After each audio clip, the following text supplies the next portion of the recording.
Do you ever wonder why you pick the friends you do? Or, Yes, I do. Or how you chose your significant other? Sorry. Well, according to our next guest, all of these important life decisions come down to our own position in the family. Psychologist Kevin Lehman has penned the birth order book, Why You Are the Way You Are. And he joins us live from Phoenix, Arizona with all the details. Good morning, sir. Thank you for joining us, Doctor.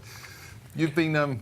Good morning, Richard. Good morning. You've been studying the influence of birth order for 52 years. That's quite a lot of research. What are the key characteristics of eldest children, middleborns, and the babies of the family?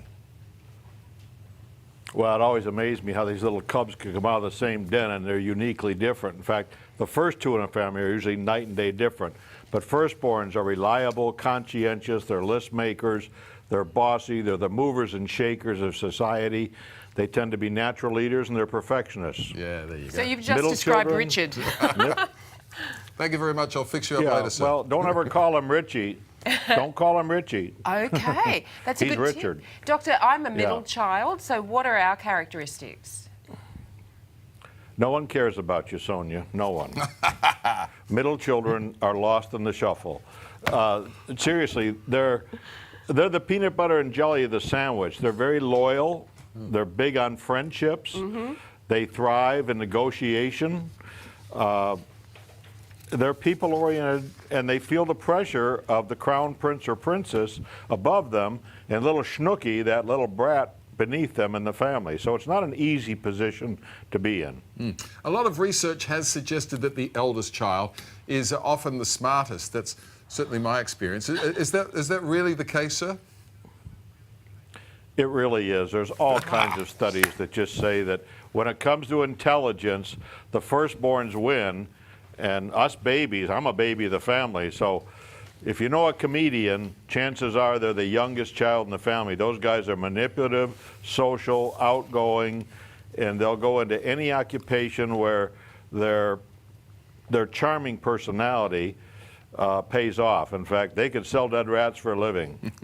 Yeah, it's really interesting, Doctor. You've also found that birth order can impact career choice, as you mentioned there, that the youngest child could very well likely become an entertainer. What professions are best suited to the three groups?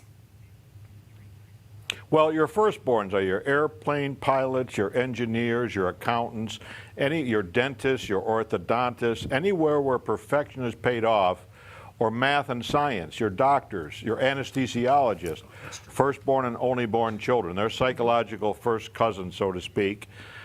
Middle children, again, teachers, social science areas, middle management. Babies of the family thrive in sales. They are the charmers for sure.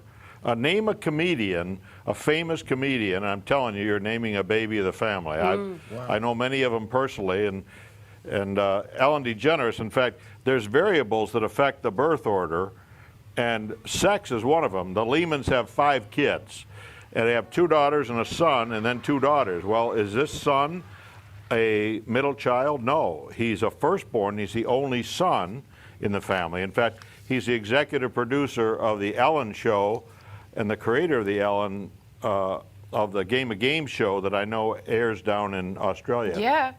Right, that's fascinating. Isn't it? Doctor, the birth order book, I'm sure, has got a lot more information in it. It's in all good bookstores now. Go and get it. Thank you very much for your time today, Dr. Kevin.